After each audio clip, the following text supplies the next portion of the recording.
chase them, to force them to scrap the bedroom tax. Not to amend it, but to scrap it. That's the intention and the aim of the SSP, not to fiddle about with it and get this or that concession, this or that exemption, but to get it abolished outright as an abomination that attacks working class people and the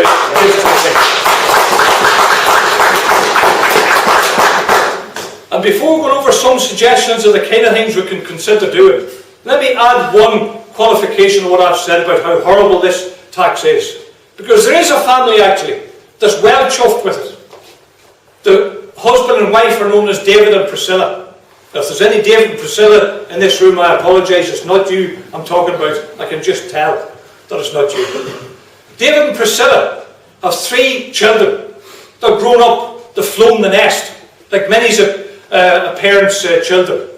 But instead of facing the agony of not having a room for those grown-up children to stay when they come and visit you, especially if they're further away, like many of us face, or even if you're of that age, when you've got grandchildren, of not allowing for a bedroom to be there available for the grandkids to stay and have a civilised, decent, loving environment in a kind of second home almost with their grandparents. That's what faces so many families in this town and in this country. But not for David and Priscilla, because they've got the luxury of having a 4-bedroom house. They live in Highgate in London, and their bedroom is not the average one, their home is not the average one, it's valued at 1.9 million. So they're well enough off. On that level, you'd think they might be suffering bedroom tax on 3 bedrooms, since they've got 3 to spare. But guess worse, because that's where they live, but only during the week. Because at a weekend and during the holidays they go somewhere else. They go to a place called East Street Court. No, it's not a cul-de-sac. It's not a crescent in a housing scheme. East Street Court is in Kent, and it's one of the oldest country piles, one of the richest aged homes in the whole of Kent. And they don't have 3 spare bedrooms there. They've got 8 in total. So this couple have 11 spare bedrooms, and they don't pay a penny in bedroom tax because they own both the houses, first of all, and secondly, because David, the husband, is the architect of the detail of the bedroom tax. His full name is Lord David Freud, grandson of Sigmund Freud, the psychoanalyst. And if you believe what they're doing is good, then you need your head examined, obviously. But psychoanalyst grandson David Freud is a Tory Minister for Welfare, and he started doing that in 2009. What was he doing before that? He was part of the Labour government. He's a millionaire, and his property is obviously worth a lot more than millions. That's the kind of people that are issuing the bedroom tax to those of us with 2 farthings to rub together, so to speak. So what do we do to defeat this brutal assault? As far as I'm concerned, first and foremost, there's people who will not have the money to pay the bedroom tax.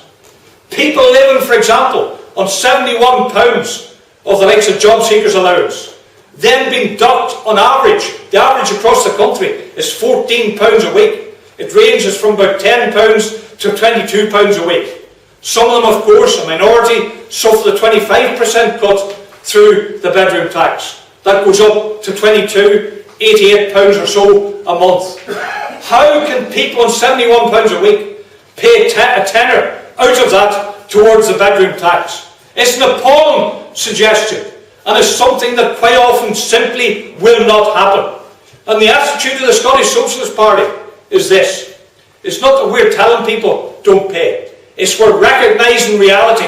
They will not pay because they can't pay. And then the question arises, what happens to them? Now, there was a regulation introduced in Scotland last August about action prior to eviction notice.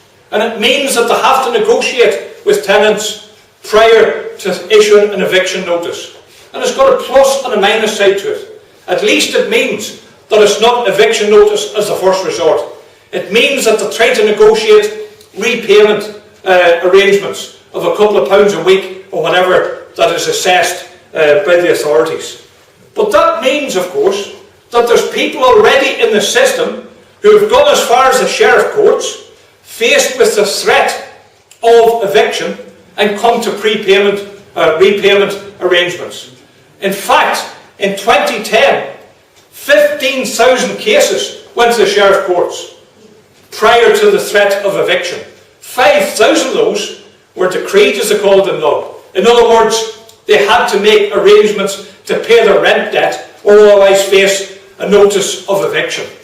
Those 5,000 people, for a start off, I believe, if they're hammered by the bedroom tax as well, which a big majority of them probably will be some of the first in the queue to face the threat of eviction by the local council, by the local housing association, or whoever, the social sector landlord.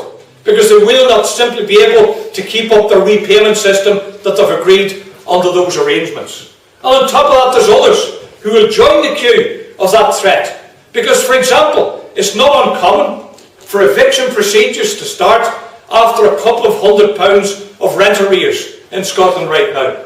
And it doesn't take very long, or a mathematician, to work out that it doesn't take very long for that amount of debt to rise when you simply cannot pay the bedroom tax out of 70 odd quid a week or whatever. And those people, at the minute in law, will face the prospect of being threatened with eviction. And before I come back to that point, and what we're doing to try and stop it, let me add the point. Eviction is not even a sensible solution.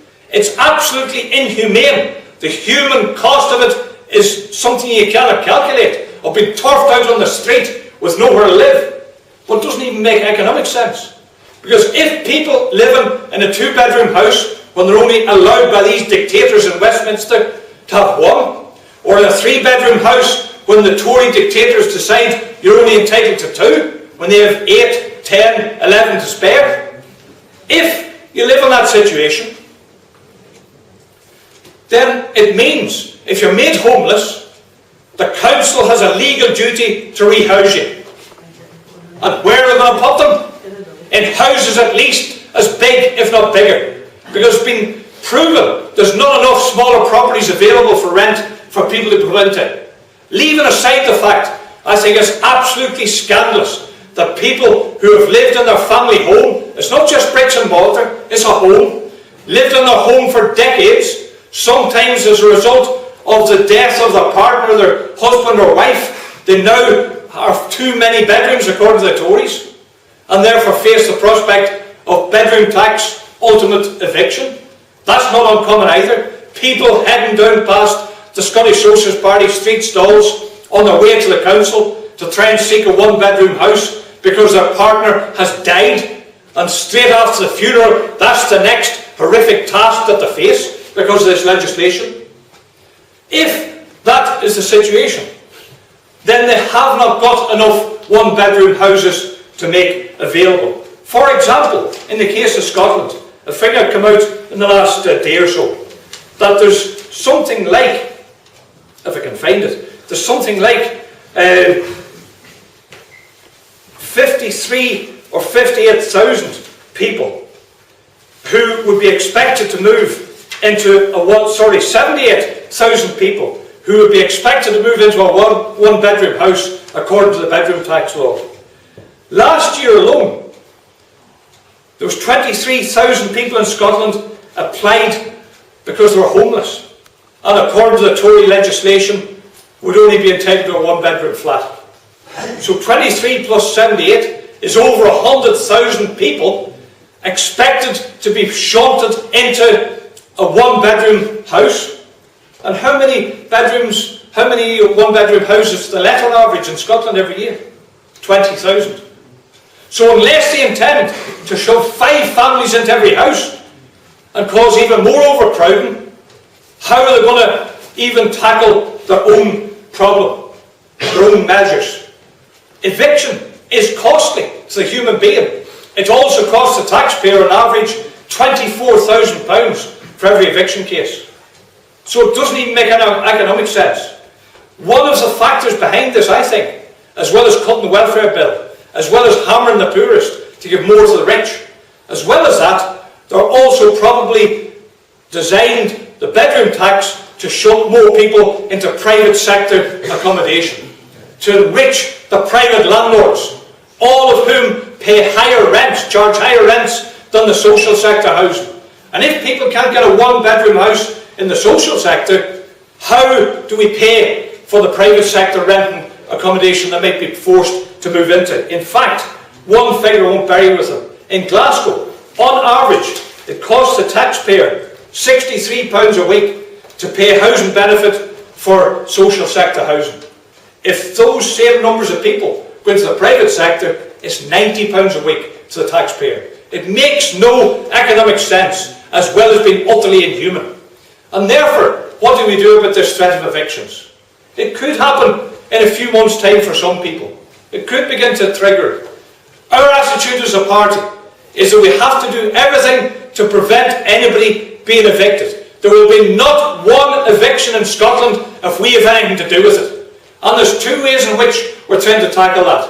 One is to build up networks in every community, including this one, in the same way as many of us built the anti-poll tax unions to prevent warrant sales and their equivalents in England, and building up a network of defence to come to the aid of those in need to prevent them being evicted from their family homes. And that's why being linked up together is so important to do that in the future if it happens. But the other immediate effort we're making, and trying to get everybody here in this room to take part in, is to pound the authorities with demands that they pledge there will be no evictions, to demand that the council outlaws evictions and says there will be none on the basis of the bedroom tax. And that's why, a month ago actually, time flies, 4 weeks ago, in the big meeting we had in the Vineborough Community Centre up the road, we organised a protest from that outside the full council meeting a week or two later to demand no evictions, scrap the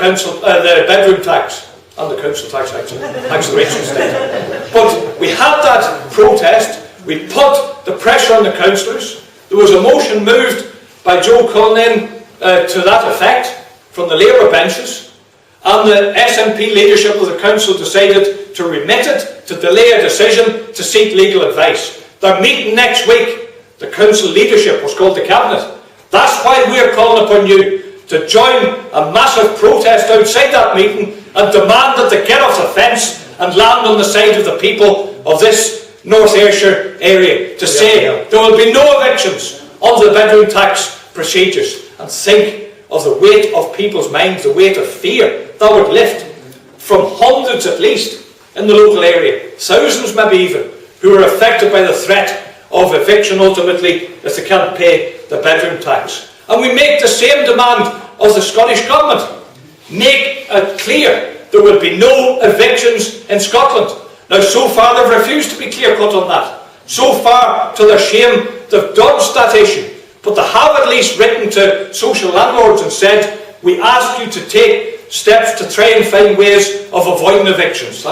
It's in plain language, the way they've written it.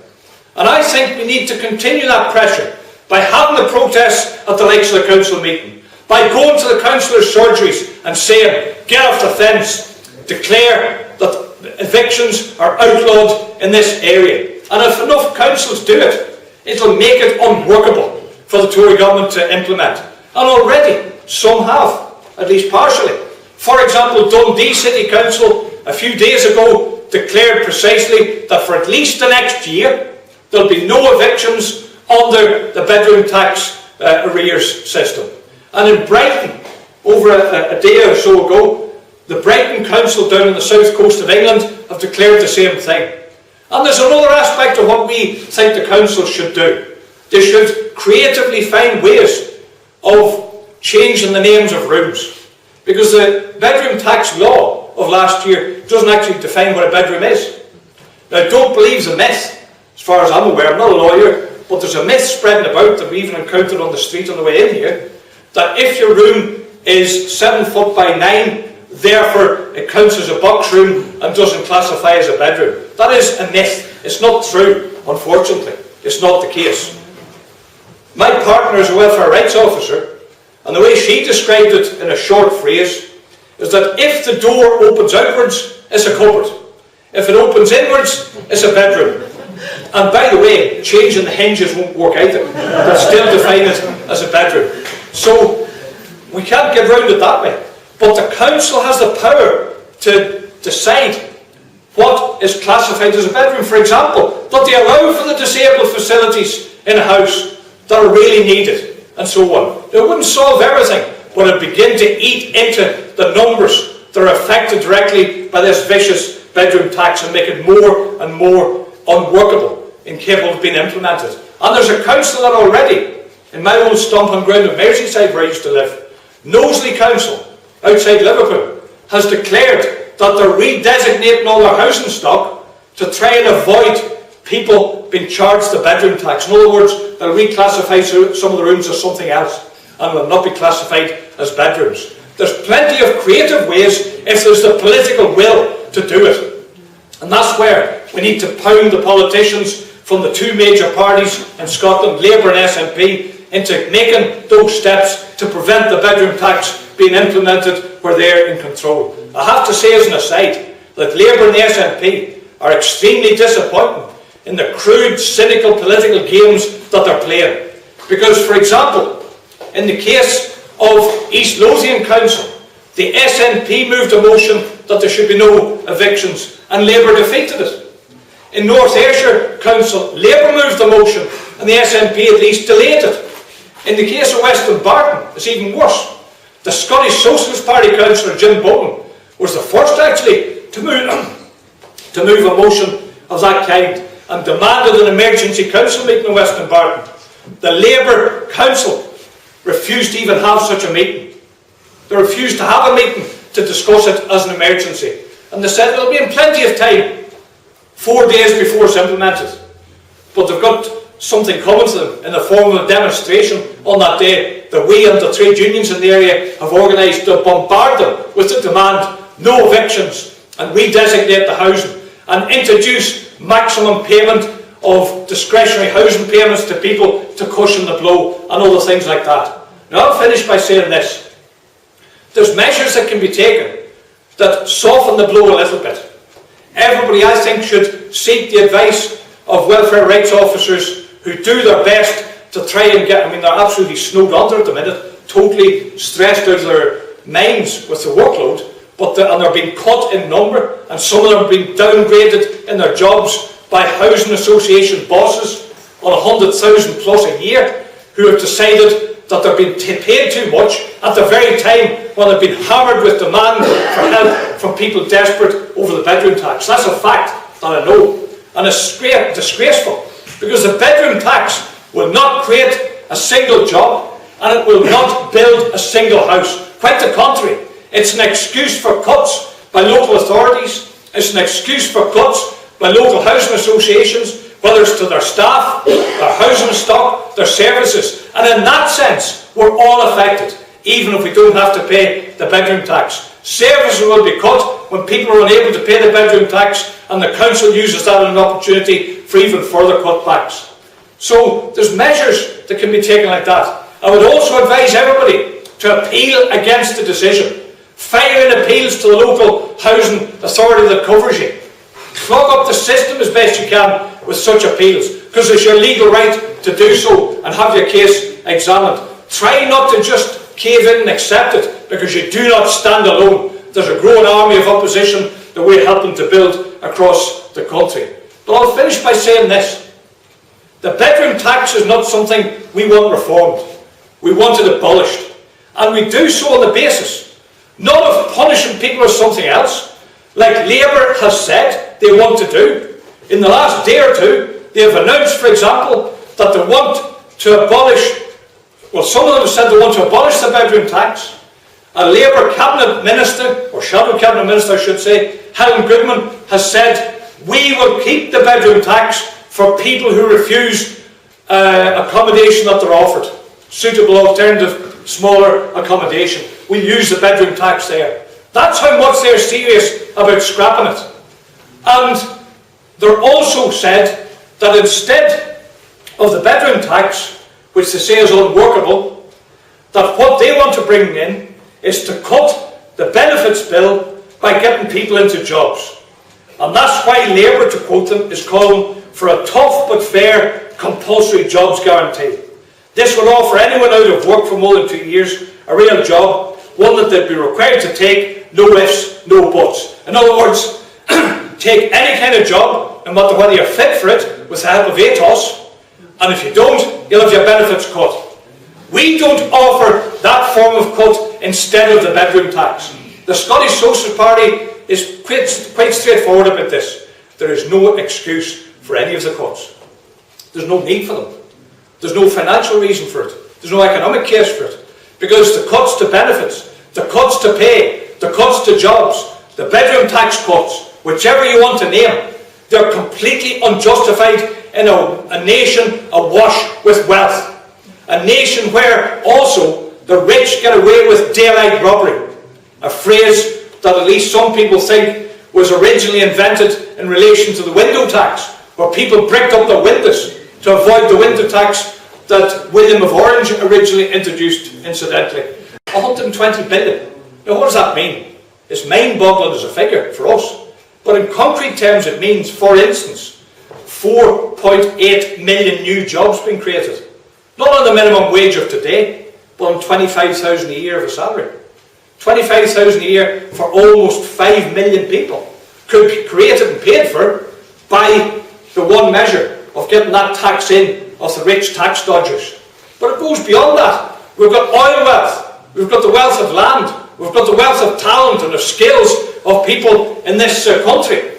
And if those things are married together by having public ownership of it and democratic control, not only could you scrap the bedroom tax, not only could you stop the attacks on the sick and the disabled and the pay cuts for workers in jobs, you could boost wages, you could build houses, you could create jobs by building houses, you could have houses fit for humans of whatever size you choose, of environmentally high standards to avoid pollution and cut fuel bills. You could do those things and create jobs and skills for young apprentices and so on. Give hope to a future generation. But to have that, you'd have to fight for a socialist society, for a social Scotland. That's what we're about.